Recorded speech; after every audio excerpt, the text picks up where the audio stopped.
within the ambit of the charges.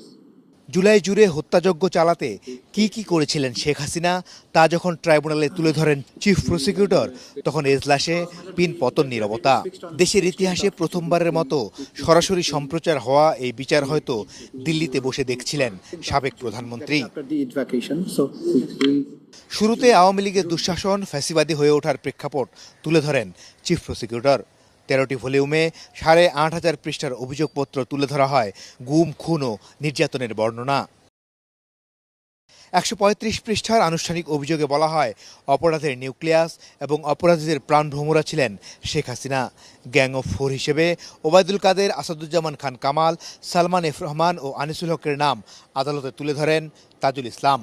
জানান তাদের নির্দেশনা, পরিকল্পনা ও উস্কানিতে সারা দেশে চালানো হয়েছে নির্বিচারে হত্যাযজ্ঞ। শেখ হাসিনার উপরোক্ত উস্কানিমূলক বক্তব্যের প্রেক্ষিতে তৎকালীন সরকারের স্বরাষ্ট্রমন্ত্রী আসাদুজ্জামান খান কামাল, তৎকালীন আইজিপি চৌধুরী আব্দুল্লাল মামুন তাদের অধীনস্থ আইন শৃঙ্খলা বাহিনীর সদস্যদের নিরীহ নিরস্ত্র আন্দোলনকারীদের উপর সশস্ত্র আক্রমণ চালানোর নির্দেশনা প্রদান করেন। এই সকল সশস্ত্র আক্রমণের ধারাবাহিকতায় 5ই আগস্ট 2024 পর্যন্ত সারা দেশে 1.5 সহস্রাধিক মানুষকে হত্যা করা হয়, 25 সহস্রাধিক মানুষকে গুরুতর জখম করা হয়। সজন সিপিভিসি পাইপ বাংলাদেশের 1 নম্বর এনএসএফ সার্টিফাইড সিপিভিসি ব্র্যান্ড। আনুষ্ঠানিক অভিযোগে আরও বলা হয় রাজনৈতিক সিদ্ধান্তে আওয়ামী লীগ, যুবলীগ, ছাত্রলীগ ও 14 দল যে মানবতাবিরোধী অপরাধ করেছে তাতে সন্ত্রাসী সংগঠন তাদের বলা যায়।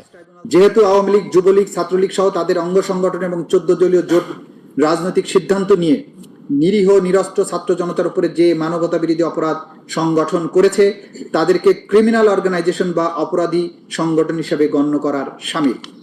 এদিকে শেখ হাসিনা সহ 3 জনের সর্বোচ্চ শাস্তি ও সম্পত্তি বাজেয়াপ্তের আবেদন করেছে প্রসিকিউশন।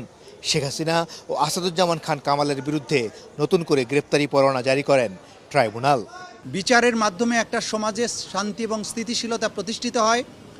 আগামীর বাংলাদেশ যে অন্ধকার অতীত থেকে বেরিয়ে এসেছে এবং বাংলাদেশ যে নতুন করে পুনরুজ্জীবনের স্বপ্ন দেখছে, এই বিচার শেষ হওয়ার মাধ্যমে সেই পুনরুজ্জীবনের স্বপ্ন বাস্তবায়ন হবে বলে আমরা বিশ্বাস করি। চিফ প্রসিকিউটর বলেন প্রতিশোধমূলক নয়, বিচার হবে প্রমাণ নির্ভর, যেন নতুন বাংলাদেশে আর ফ্যাসিবাদী এই শক্তি ফিরে আসতে না পারে। আপনাদের সবাইকে ধন্যবাদ। মাসুদুর রহমান, চ্যানেল 24, ঢাকা।